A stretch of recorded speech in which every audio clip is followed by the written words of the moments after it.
Hello and welcome to the Pod Awakens. My name My name is Jordan. With me today as we dive into Tales of the Empire is Ron. How are you today, Ron? I'm good, man. That was way less smooth than I thought it was going to be, but in typical Ron fashion, that's how we tend to do things. So I'm doing great, man. It's been a dream week for us Star Wars fans here. Yeah, we had a May 4th celebration, right? Another May 4th has come and gone. We had a new show drop. We had a movie in theaters. We had a clip of a new show coming out. Probably the most jam packed May 4th we've had in ever, maybe. Up there. Um, it seems like Disney gets more and more into May 4th every year because there Does. was I think that started when they first released, I think it was the finale of Clone Wars Season 7 Yep. that they dropped on May 4th. And that was kind of like their first time really acknowledging it. I felt like May 4th before that was like a meme. Yeah. And then now we get like announcements. We've had like Visions drop. We've had Bad Batch start. We've had, all of this, all of this stuff actually going down now. So really cool. I wonder if one time they'll ever change Celebration to be in May instead of like June. I think it's definitely coming at some point, but it's been cool to see not only them continue to acknowledge it more and more every year, but for the fandom to sort of come together every single year. It's like the one day that like you don't have to worry about the toxicity or It the unites us. Yeah. yeah, it's just like the one day where we all come together and we're like, man, we all remember what it was like being, 5, 6, 7 years old and watching our first Star Wars movie. Like hell, dude, look at I don't know if you saw any of the pictures and videos from Galaxy's Edge in Florida on May the 4th. They had to shut the whole area around the Millennium Falcon. They had to shut it down because of the amount of people that were there with their lightsabers, just celebrating, having a great time. It just warms my heart as a almost 25 year or over 25 year, almost to the date Star Wars fan. I thought you were trying to say you were 25, and I was No. like, where's he going with this? As a 25-year-old. Don't look into that. As a 25-year-old. So what did you do anything special for May 4th? Like what take us and the listeners through your May 4th. How do you celebrate May 4th? Yes. So at least some of the day was spent having FOMO of all the folks that were at Galaxy's Edge, I will admit.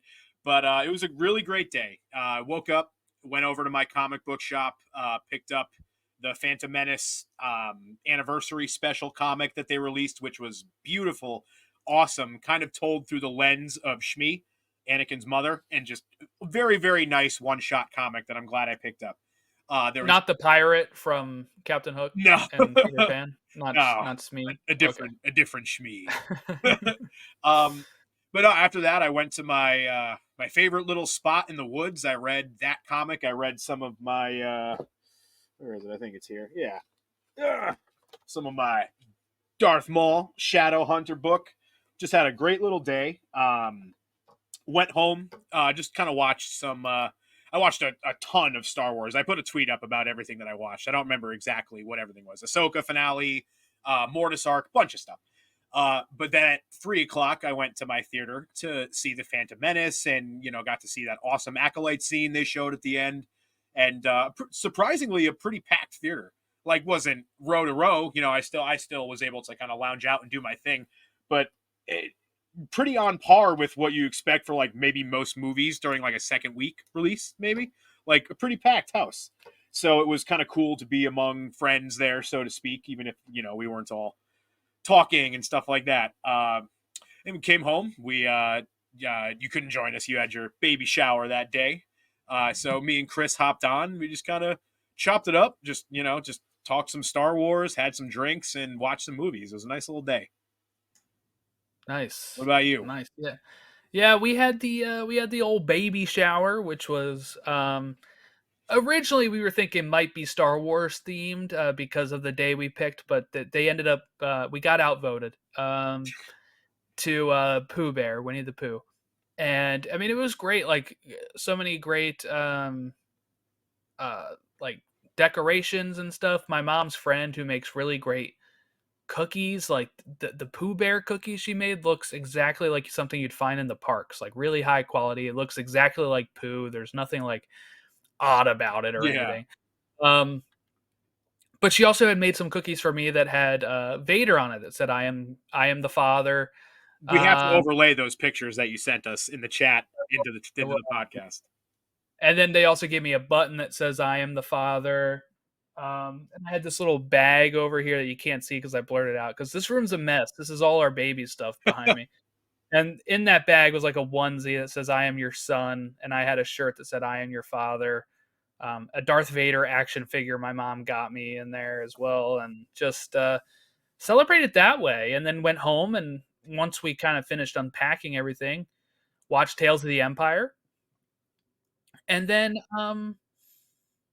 the next day is when I went to see Phantom Menace. And I'll tell you, I walked in 5 minutes before showtime, and it was empty. I was the only one there. Wow. But By the way, before didn't go on May 4th. Not a real fan. I know before that was the original plan, was to go May 4th, but then we planned the shower for that day. But before the movie started, it really filled in. It was a 88 seat theater, and I would say we probably had like 50 something Yeah. people there.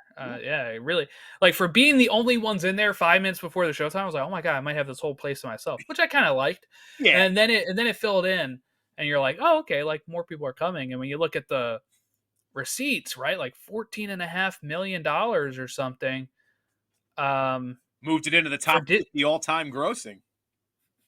I don't see how Disney doesn't do this every May 4th, even if it's not an anniversary, right? Yeah. Like, last year was the 40th for Return of the Jedi. It made bank as well. Well, next year we got a big one. Yeah, this movie made bank. It's like there's got to be, they'll probably be doing this because they don't even have to do anything. They were able to even use it as a marketing opportunity for their new show, Yep. right? Like, I'm sure they'd be able to do that next year too. Mm-hmm. I think they might just start doing this all the time. They're raking in 15 million for just putting a movie that's been out for 25 years and being like, yeah, put that back out there. It's crazy. And it made money. I really do wonder what they do in 2027 when it comes to the 50th of A New Hope and the 25th of Attack of the Clones. Like, which one takes priority there? Yeah. Probably A New Hope. I would imagine.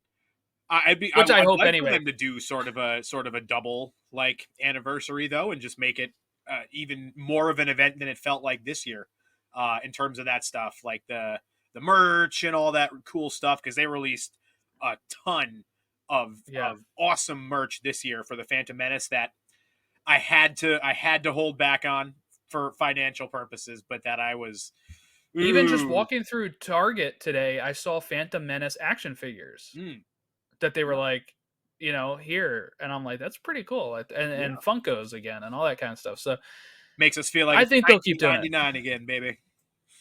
Yes, yeah, with our Pepsi cars and our Pepsi cans and all that good stuff. Our Surge Cola. So that was May 4th for me, and May 5th. That was my May 4th, May 5th. Well, we'll get next year. You'll have to go double hard, although you'll be a little busy, I'm sure. So yeah, I'll have a 10-month-old. Yeah. He'll be old enough to watch himself by then. You know what? It'll be their first May 4th though, so that'll be fun. That's a big deal. Yeah. And they'll at least something will be playing in theaters to culminate it. As we know, next year is is 20 of Revenge of the Sith, right? Yeah, 20 years. 20 of Revenge of the Sith, but also 10 from Force Awakens. I don't think they'll probably not. And we love the movie, by the way, but I don't know if they'll be shining much of a spotlight on that. Although it would make sense because it was by far the best received of that trilogy. Yeah, and we've got this Rey movie coming up end of next year, right? Isn't that the target date? End of 2026. Okay, so either way, it'll be close enough on the pipe where you can attach, even if it's not a clip like we saw with the Acolyte, because that's obviously much farther along than the Rey movie will be at that point. But just any kind of marketing, maybe a picture of her sitting down, putting on boots with bunched shoulders, just anything, Yes. Yeah. Superman And suit there's for like anybody who has no clue what we're talking about. Death Star's blown up behind her, and she's Yeah. like, all right. Yeah, so that's a good point. You were alluding to Revenge of the Sith there. I was alluding to Force Awakens when you're like, a pretty big one coming up. I'm like, oh yeah, Force Awakens. That's Yeah. what's in here. My little prequel boy ass is like, nah. Yeah, 'cause I don't know what they'll do with that either, because it'll be, again, I guess they could do both, but I do wonder if they would save like Revenge for the 25th and just Maybe, say yeah. 2030. Like we'll do a big re-release then. Um, I don't know, because maybe next year they're just like, oh, here's a random ass Star Wars movie, Rogue One, back in theaters, Yeah. 9-year anniversary. Yeah, so we're gonna be talking Tales of the Empire today, which released on May 4th. When did you know it? 6 episodes. Wikipedia classifies this as season 2 of Tales of the Jedi. The show itself is listed separately on Disney Plus, by the way. But yeah, we had 3 episodes devoted to Morgan Elsbeth, and we had 3 episodes related to Barriss Offee. We started with Morgan Elsbeth, and we go to Barriss for the last 3 episodes. So I guess kind of just let's talk general stuff here, and then we can kind of maybe dive into more story points. But your thoughts as a whole on just Tales of the Empire? I already know them; the listeners don't. But go ahead and tell me your thoughts on this 6-episode series. Yeah. All in all, I had a lot of fun with it. I enjoyed the second half a lot more than the first half, and that seems to be sort of the universal sentiment that's gone around about the show. That's not to say the first half was bad by any means. It just the second half seemed to hit home a lot more and felt a lot more emotional. Whereas the first episode of the first half was, it hit, especially that opening scene, hits pretty hard. But then it kind of starts to feel a little more surface level of just like, yeah, the whole point of this is just to tell you how Morgan Elsbeth ended up getting to be in charge of Corvus and in cahoots with Thrawn and all that stuff. Whereas Barriss has felt a lot more like really going on an emotional journey with her and the struggle and the pull towards both sides inside of her being the real sort of defining quality of that arc. So I gave the first 3, I gave a 6.5 out of 10. The second half with Barriss, I gave it 9. Interesting. Yeah, I would say so. I actually watched the first one before we left for the baby shower, and I texted you all. I said, "Oh, it's gorgeous." Yeah. Right? Because I didn't want to spoil anything else. I really did enjoy the first one a lot. The second one I liked too because it was the Thrawn thing. The third episode, it felt like I liked it as well, I guess, but it was just at the end of it, you're kind of like, well, we didn't get too much with Elspeth, right? Like we saw how she started. We kind of see how she gets a little upset in the second episode and starts turning on her people a bit.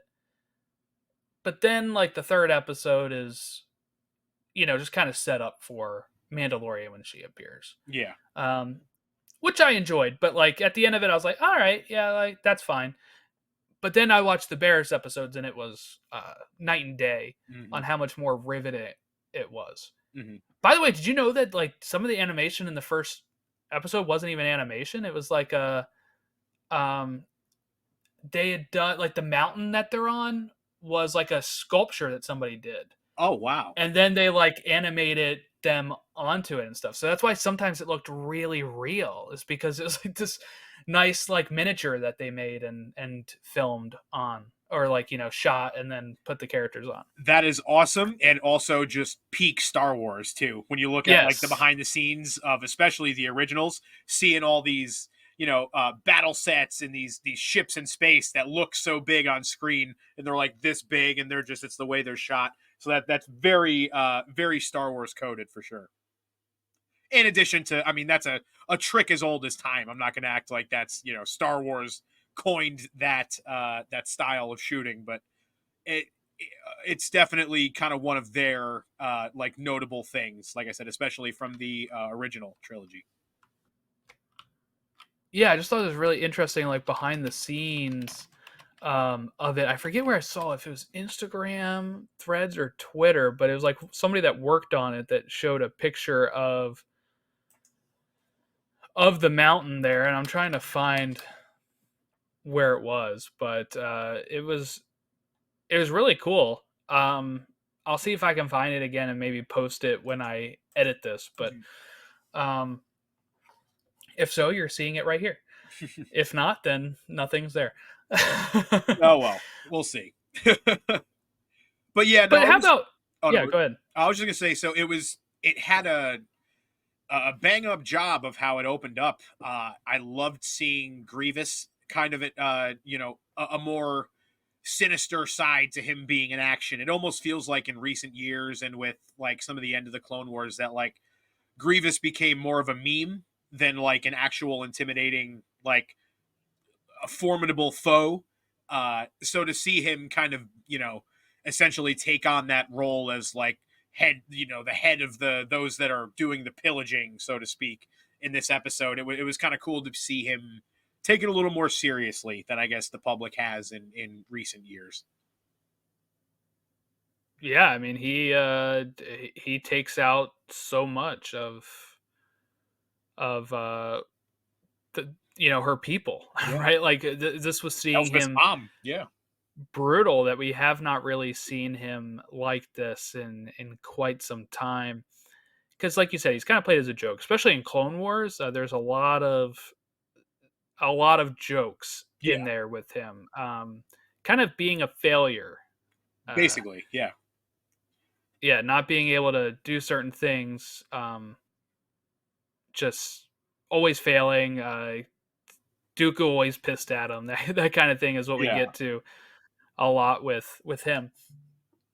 But yeah, so this was totally different. And how about, like, you get this whole moment where she convinces this other clan up there to kind of follow her way, and man, she leads one of them to their death, for sure. I think the other two both survived, but Mhm. um pretty rough. It doesn't really seem like she learns from that, though, right? Like Yeah. she I guess that's one of the things, is like sometimes you're at this fork in the road where you can either learn from your mistakes or kind of keep following down that path, and she does that.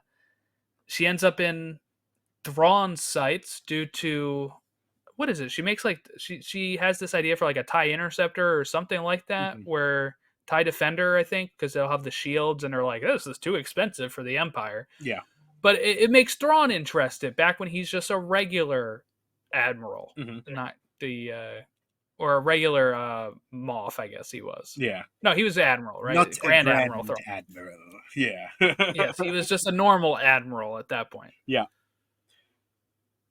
Yeah. No, it was kind of cool to see the seeds of where that story started with her relationship with Thrawn, and I kind of I like the aspect of like when they ask her why she wanted to join the Empire, and she gives that kind of generic lock stock and or I think that's not the word I was looking for, lock stock and barrel, but you're just sort of run of the mill, like, oh, for I forget exactly what she says, but like something along the lines of like, for the glory of the Empire. And they're like, okay. And then it takes until that next episode where she lays out the history of what happened to her people and how she's out for revenge, and like that's what Thrawn really sort of grasps onto, and that's what he was looking for. You know what I mean? In terms of somebody joining his ranks, so to speak.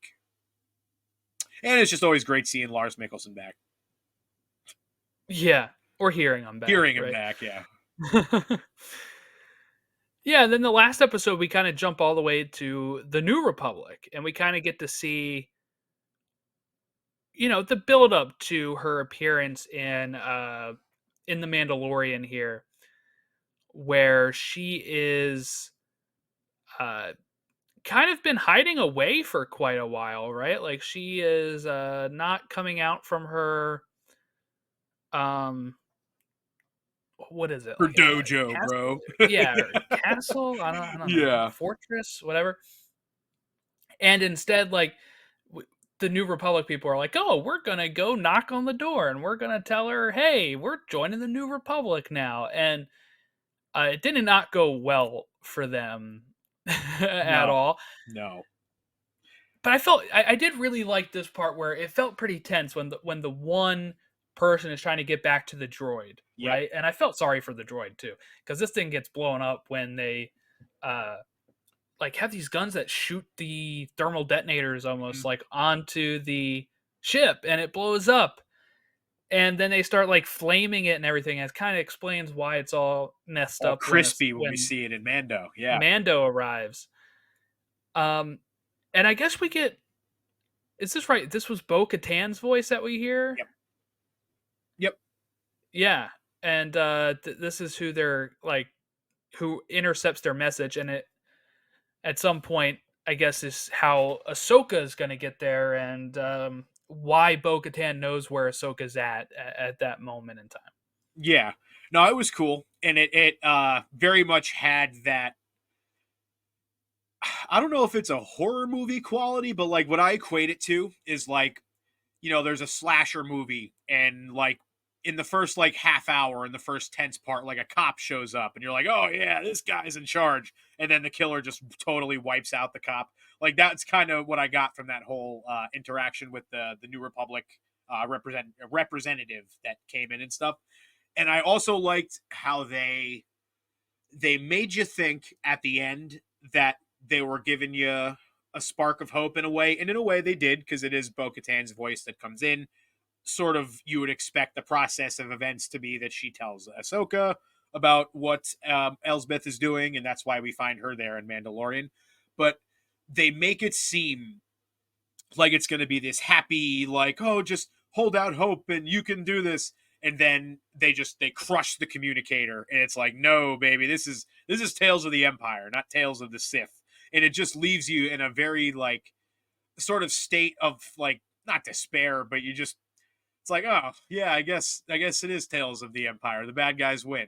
It was it threw you for a loop a little bit. Like I said, they make you think they're going one way, and then they're like, no, no, the bad guys win in this one. Yeah, pretty interesting to call it Tales of the Empire, isn't it? Because that is as we get into, it felt more like that in these first three, maybe less of that in the Barris episodes. We get more of the dark side of the Force, which I guess you could say is Empire adjacent, Inquisitors, stuff like that. But we also get what I think people weren't expecting from Barris. And we can just jump into this story arc now because I think this is probably the one that has the most to actually talk about. Okay. I And have that's, one more thing that I want to oh yeah, go ahead. we'll go about Elsbeth. It might be a little bit of a conversation. So yeah, screw it. We're already here. Let's do it. So whoa, Yeah. there's a bipolar moment for you. So we saw that Morgan Elsbeth died in Ahsoka. Do we think she like comes back in whether it's season 2 or the Mando movie, knowing that she's a Night Sister and like has all this kind of Night Sistery stuff going on with her? Like, do we think they end up resurrecting her? So it's not like she got like thrown in a trash compactor or something. She just got sliced by Ahsoka's lightsaber. Good point. I don't know. I kind of forgot she died, honestly. Oh, really? Yeah, I'm like, wait, did she die? Yeah, that was like one of Um, the only complaints I had about the Ahsoka finale. Like they're like, oh, Morgan Elsbeth, and now the Night Sisters are endowing you with the blade of Talcin. It's like, oh yeah, here we oh go. right, Oh, and right, she's right, dead. right. Oh, and she's dead. Okay, like it was like, oh, Um, I would say I hope she doesn't come back. I think we kind of just had this talk on X-Men 97 for the Marvel podcast, but I think sometimes we pull that card a little too much in certain in sci-fi even as a whole and comic books and these type of movies. So I would like her to stay dead. Um, I think this is just a fun way to kind of give us a little bit more background on her, but I don't think she's ever really supposed to be the main a main threat Yeah, or anything. It's like um, Thrawn is kind of the main one there for Ahsoka season 2, and I think that's who we'll keep with that, and like Balin, however they decide to handle the that whole Balin thing. Yeah, yeah, skull. yeah. Well, I also just think so. Like after she dies, and the Night Sisters realize it, and she says it, and Thrawn's basically something along the lines of like an acceptable loss, or like whatever he Yes, says, yeah, and you could he tell doesn't that, care. yeah, that they all kind of exchange a look. So part of me is also like, oh, what if they bring her back, and like that's what sort of starts the seeds of dissension within Thrawn's ranks, and kind of begins to be his ultimate undoing, which we know is going to come at the end of this. Yeah, it was great to see Thrawn with the new artwork because he was Mhm. mostly in Rebels, right? He was Yep. only in Rebels, so you didn't get to really see him in this new upgraded uh, look that they have with the animation style that kind Yep. of closely matches Clone Wars. It But even does. then, like Yeah. Grievous looked a lot better in this too than he did in Clone Wars. Like they've really stepped up their game with Bad Batch and Clone Wars season 7, and they've kind of kept that with Tales of the Empire Yeah. and Tales of the Jedi, and I just think it gets better every time because they keep perfecting it Hmm. over and over again. That I'm really hoping. We know there's probably another show, right? I don't think they're ever going to go without an animated show running. Yep. Um, and I just wonder whatever show that would be. Hopefully, they use the same models from like Bad Batch and Tales of the Empire, Tales of the Jedi, and we can just keep improving it. And I mean, if you do the tricks with like the shooting a model of the mountain and stuff, it can make it look so much like that feels like it's Borderline probably real. cheaper. Yeah. Yeah, I was gonna say it's probably cheaper and probably makes it look better too. Like even that scene when I think she grabs the dirt in the ground, I wouldn't be shocked if that was like real dirt because it looked so good. Like her Yeah. gripping the ground during that attack and everything. Yeah. Um, so if they can do tricks like that, it probably keeps the budget a little lower as well. And you use the models when you can too. Yeah. And there was that. I said it. I think it was when we were covering the trailer for this. Ironically, but either way, there was an episode of Bad Batch a few weeks ago where they're like coming out of the water, and they're kind of doing like a an infiltration mission to break Omega out, and them coming out of the water. It looks like indistinguishable, and it's a nighttime thing, so it's understandable that it's a little tougher to kind of to point out like the fine details that would distinguish it from an animated show, but it looks so real. So yeah, if we get more, it would be silly for them to not continue to pump out animated content, especially given after skeleton Crew. crew. I almost said skeleton key. I swear to God, skeleton crew. We don't have any other shows announced right now or anything like that. Or Andor season 2 is filmed. Andor season 2, and I would assume Ahsoka season 2 would be the next two shows. Mm. But so Only one of them's filmed though, and that's yeah. Andor. So we're gonna have a bit of a Star Wars dry spell, if you will. So hopefully they've got something like already that they're developing that maybe they'll announce at like Comic-Con in July or something. So we'll see. Yeah, I would assume they want something for May 4th next year, whether it's Visions Yeah. Volume 3, whether it's another one of these tales, or a new show. I would assume that they're gearing up something for May 4th next year. So hear me out. Tales of Darth Maul. How about Tales of C.O. Bibble? Mm, That's what I want. there Sign you me go. up for that. Now we're cooking with gas. Tales of the Senate. Mm. I don't know. Like, give us some stuff like that. That'd be cool. I would actually take another actual Tales of the Jedi and focus on different Jedi again. Same, I would take some of that. same. So the next 3 episodes were mainly focused on Barriss.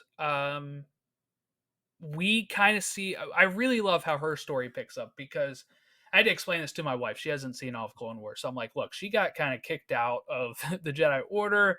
She's in prison. She has no clue what's happening right now, and this is taking place during Order 66. And she's kind of like, what's going on? Is there an attack on the temple? And she kind of had actually woken up from a dream where it feels like she was having a vision of stuff going on there. You hear lightsabers, you hear people. And, the clones are pretty much like, oh, be thankful you're in there and not a Jedi anymore. Yep. And she kind of gets whisked away from, instead of serving the life sentence, she gets to join the Inquisitors, and she gets taken to the Fortress Inquisitoris and is to be trained by the Grand Inquisitor. And there's 2 other recruits, right? That she knows. She knows one of them. She doesn't know the other one. And it ends up being that she is put. Well, one of them tries to run away. He ends up dead. Right? Like, Yeah. don't run away, I guess. But then she has to face off against her friend.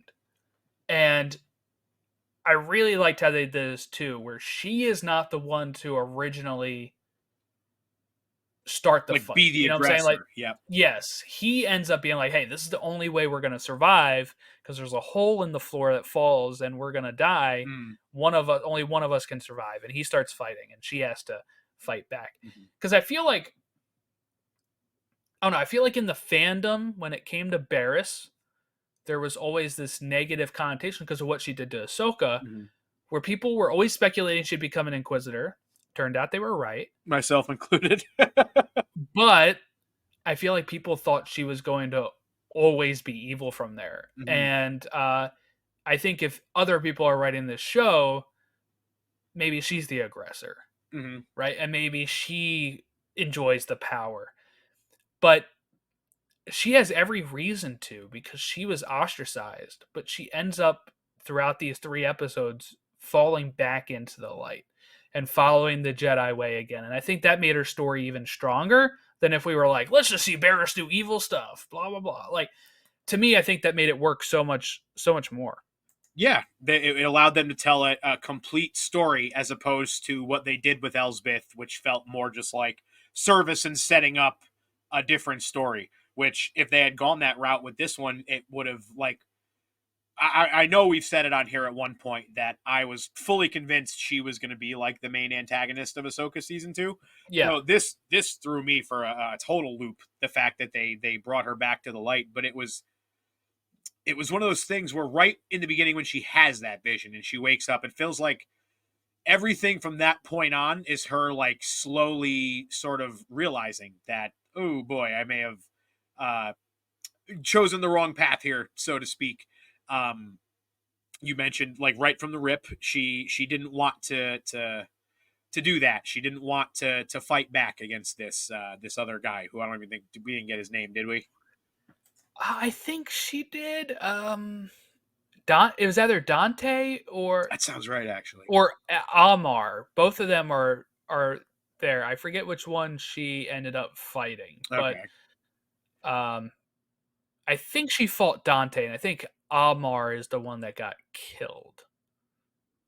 So we see like that whole thing. They have their little Joker pool stick moment, and then we go into the next episode, and it's her and Lynn, like looking for this Jedi that's sort of sequestered themselves out there, and just Now, remind me real quick. Have we seen Lynn before, other than as fourth sister? Like, was she ever a Jedi that we've seen her as? not to my knowledge, no. Okay, No. that's what I thought. But like when she was acting like she knew her, I'm like, maybe she's in the Clone Wars. I don't know. Yeah, no, I don't think so. Although I will say it is Darth Vader isn't very good at picking Inquisitors. Like these people are just turning left and right. We had Reva and Obi-Wan. We had Barriss. Yeah. We had Second Sister in Fallen Order. Like these Inquisitors are just turning coats left and right, man.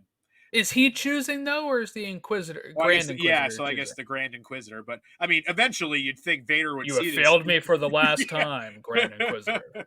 Ninth time's the charm. Yeah.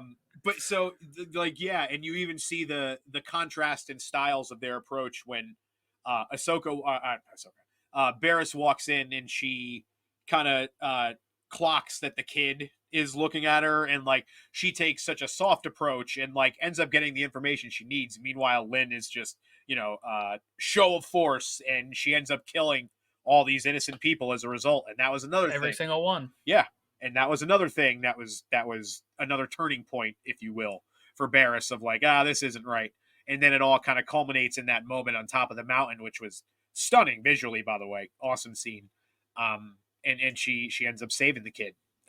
So it was very good. It felt very complete. And then obviously we get that last episode Yeah. where she is sort of saving that force sensitive child. The whole thing felt very Ahsoka to me, and it was almost kind of full circle, considering the way things ended off in Clone Wars with the bombing of the temple and her framing Ahsoka and all that stuff.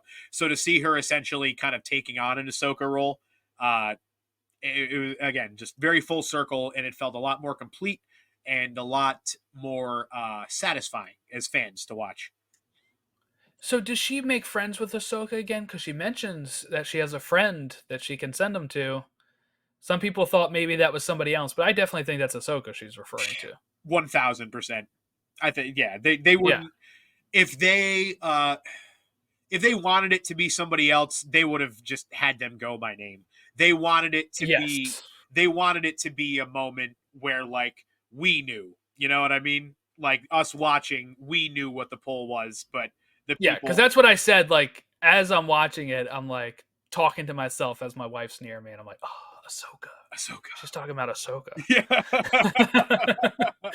Yeah. So most definitely. Yeah, just all in all, I really enjoyed it a lot. There isn't quite as much to go into, just given that these are much Well, shorter episodes and you stuff. know what my favorite part is, and this is something that I'm sure people have drawn comparisons to, but with Barris's story, when she's fighting the Grand Inquisitor and he's just dodging her the whole time, and we see the mirror of it in the final episode when Lynn is attacking her and she's dodging it the whole time, doing the same thing that was her test, Yeah, right? As an Inquisitor, but she's now pulling it on another Inquisitor, and just seeing them get angrier and angrier as they can't connect. And I do want to address, some people find that I think sometimes we worry too much about the current status of people. And what I mean by that is people are like, well, we don't know if she's alive or dead, just like we didn't know if she was alive or dead before. mm-hmm. That doesn't matter. The whole point of this story was her being able to turn Lynn back to the light by having her find the exit, right? You can't find the exit of this cave if you are like in the dark side, pretty much. You have to be able to put down your sword and become the light. And we see Lynn do that. And to me, Well, it was I also it think was the that, literal yeah, metaphor of what Barriss did in the first two episodes. yes, exactly. And like her moment of that was putting down the sword and helping the Jedi in the second episode. And then this Lynn is doing it. And Lynn is able to, and you can say whether Barriss is alive or dead, whatever. Even if she does die, she's passed that on to Lynn to come back to the light. Mm-hmm. But what you could also say is because she did, she does, Lynn does say, let's get you out of here, which is what the or what is kind of alluded to if she didn't say it. But that's what Barriss says to the other Jedi on the mountain. And it's like this parallel of when you're at that fork in the road, like I mentioned earlier, do you keep going? Morgan kept going. Mm-hmm. And Barriss and Lynn have instead taken the other path of let's make a U-turn and go back, like Mm-hmm. the way we were. Yeah. And I think that's stronger than if they're like, and Barriss actually lived for another 25 years. I don't need that right now. Like I just need it to hit the theme, and it hit the theme, and I was very, very happy. I think sometimes we're too worried about like canon of like, are they alive? Are they dead? Yeah, where are they showing up next, Whatever. sort of thing. Yes. Yeah. So I do agree with you with that. I will say though, it did kind of feel like an unnecessary line to put in there if they weren't planning on bringing her back. Like just letting the moment speak for itself in that moment um, would have felt a lot more natural and impactful than throwing that one little ooh, that one little potential question mark in there at the end just because it felt like it like didn't really fit, at least for me. What question though? That's what I. Oh, they threw in, by her saying, "Let's get you out of here," like Oh, okay. us. Yeah, no, she not Lynn literally asking the question, but throwing the question to us as fans of like, why would she say that? You know what I mean? Like it feels like a line that if she was really dead, that they would have just not thrown in. It feels just kind of Yeah. pointless No. otherwise. Yeah. I guess my point is like I read it the whole time that she's alive. Oh, That really? Barris will survive. Yeah, Oh, okay. and that Lynn gets her out of there. But I think when people want the for sure answer all the time is what Mhm. kind of gets me a little like we're okay to have ambiguity at Yeah. times, right? Like and I think the theme of it I think matches that better. So like her saying let's get you out of here to me was the clue of she is actually picking her up to take her out of here and that Barris may survive and not a I think if you don't have that line, it might be read of like she's just picking her up, and it's like, what's she doing with her? Is she like gonna kill her? Or what is she like? Is she gonna do something worse to her? Like I don't know. Like I do think they probably needed that, but you know, That um, is fair that's because I that's was the fun thing. operating under the assumption that she was dead the second she got stabbed.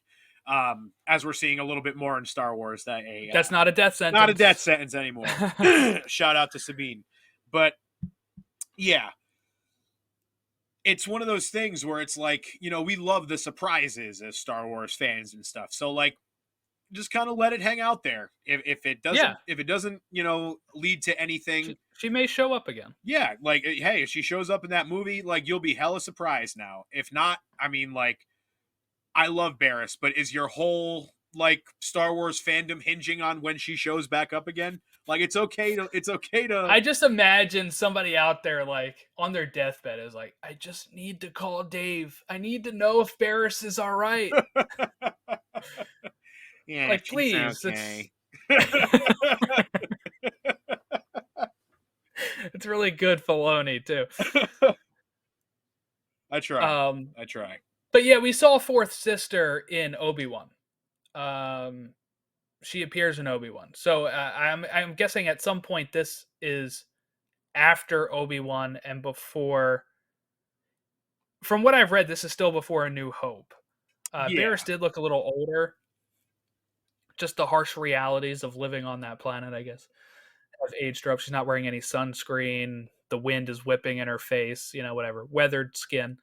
Um, but yeah, I'm just glad that maybe she's patched up with Ahsoka. I don't need to see it. I just like to know that when she said, "Oh, I got a friend that will be able to help you," and you're like, "Okay, that's Ahsoka. Yeah. Great to know." They've patched that up. So that was really good to know. Yeah. But overall, really enjoyed like those last three. I also did like the episode titles of Yeah. Morgan Elsbeth's actually the Path of Fear, the Path of Anger, the Path of Hate, The because it's path to the fear dark leads side. yeah, fear leads to anger, anger leads to hate. Like I loved how they did that. Yep. Barris's were called Devoted, Realization, and The Way Out.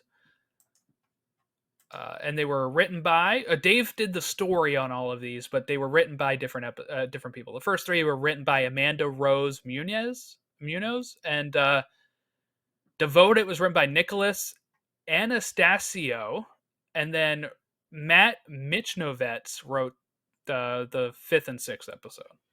Filoni was just looking to cast people that you couldn't pronounce their names, apparently.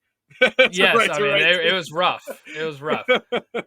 I took one look at Nicholas's name, and I'm like, oh, okay, let's try this. I'm glad you're the point man on this show. All right, so you mentioned it. We had an acolyte scene at the end of the Phantom Menace. I think we should talk about that. Maybe just generally a little bit about the trailer. We don't have to go too in depth in this tonight, but because it is only less than a month away Mhm.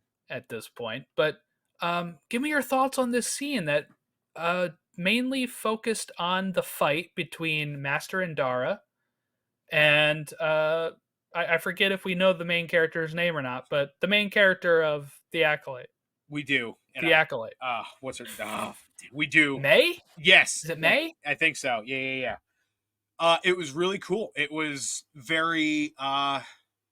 It felt kind of Crouching Tiger, Hidden Dragon a little bit with the fight style. It felt a lot more kind of kung fu than we're hand to hand kung fu, I should say. In terms of the fighting style, uh, not really too much to add. If I'm being honest with you, it was a really cool scene. Out of Yeah. context, we don't really have much information on what it gleams outside of that it kind of further emboldens the point that we know Jedi are being hunted. I guess just in addition to that scene, though, because outside, ultimately it's more just an action fight scene. There's not too much you're going to glean from it, but we also have gotten some additional art of who the villain of that show is going to be. We don't know their name or anything, Yes. but that sort of Inquisitor esque, kind of Merrick esque helmet with the teeth that come up like that, like, oh, so cool. Kind of looks like Bloodsport from the Suicide Squad. Good pull. Yeah, for sure. But yeah, all Yeah, in I thought all, I, that's I an enjoyed it. interesting one. I can't say it made me more excited for the show because I'm already super excited for the show. And we didn't get any extra additional story beats. We had seen most of that fight in the trailers that we've gotten up to now anyway. Yeah. So there was no surprises in there or anything like that. But yeah, it was cool. And super excited for when this show comes out. Yeah, this is what I know some people maybe wanted a different scene, but I kind of like that this is what we keep getting Me too. because I'm like I don't want to know too much. So like this is probably from the first episode. Uh show me this a million times before this show airs. I don't care. There's also a very clever cut in this, I think. When she goes to the table right before the fight starts, I believe they will actually exchange some Some words, words. Yeah. and it cuts to immediately the fight, and you're like, oh, and that's a way for them to kind of cut around. We don't want to show you that right the Mm-hmm. right now. Yep. We have her say like Master Indara, and then just like the fight Just starts, and you're bang. like, Yeah. okay. Mm-hmm. So I think there will be some context there. I will say this made me more excited for it because I think it looks uh really well done, the fighting wise, and it Yes. just looked really great on the big screen. Like seeing this on the big screen, I was like, oh my. I kind of hope that they start doing like what they did with Ahsoka and put a few episodes out in theaters, Yeah. so That'd be sick. I can experience this on the big screen. Mm-hmm. Uh, but yeah, so I think the trailer. Then they kind of attach a little trailer, but then they also had another trailer release, Yeah. and yeah, those are pretty interesting. Like you said, you see that guy with the different helmet. He ignites the red lightsaber, and that's where those Jedi are all lined up, and they're like, "Who are you? You Mm-hmm. know, like what are you?" Oh, So also, so we did looking get. forward to that. There is one thing, I guess, that we can kind of pull story wise that just popped into my head. It did feel kind of like May was. It was a fight, but it also like there was a few times where it looked like she was specifically going for Master Indara's saber. I don't really know what the Yes, significance of that. Like, why would she be trying to just steal her lightsaber? Like, I I don't think it know. was either because she doesn't have one anymore and she wanted it, or as a way to maybe disarm her. Or as a way like maybe she's working for somebody who put a bounty on Endara's head, bring me her lightsaber, and Oh like yeah, true, she's true. like, oh, I'm not going to take this Jedi master out, so maybe I can at least get her lightsaber and sort of pull favor with whether that person is the villain that we saw or some other kind of villain working in the shadows that we haven't even seen yet. Yeah. Um, I also really like that Master Indara was kind of pulling Barriss and Grand Inquisitor here, just like Yep. dodging her, not really. This is how Jedi were supposed to be originally. Like they're Mm-hmm. not supposed to pull out their saber unless if at a last resort. And that's what she does here when the knives start throwing at her. She's like, all right, I gotta deflect these. Yeah. But up until then, she's able to handle her business without having to, whip out that saber. So really enjoyed that aspect of it. Looking forward to the show. We are just, what, 3 weeks? 3 weeks Yes, away 3 weeks. from the show? Yep. Because we get one last episode of X-Men, then we get 2 Yes, weeks 2 weeks off. off and then Mhm. and then onto it. So we'll keep doing Road to the Acolyte, the High Republic series I've been doing. I've recorded all the episodes. I had to call it quits at a certain point and could not get to all of the books. But we've covered most of the main stuff. And then I just recorded our comic discussion, which kind of runs from the first book to the last book anyway. So I thought that'd be a good way to end it and just kind of recap, some of that stuff. So that's coming.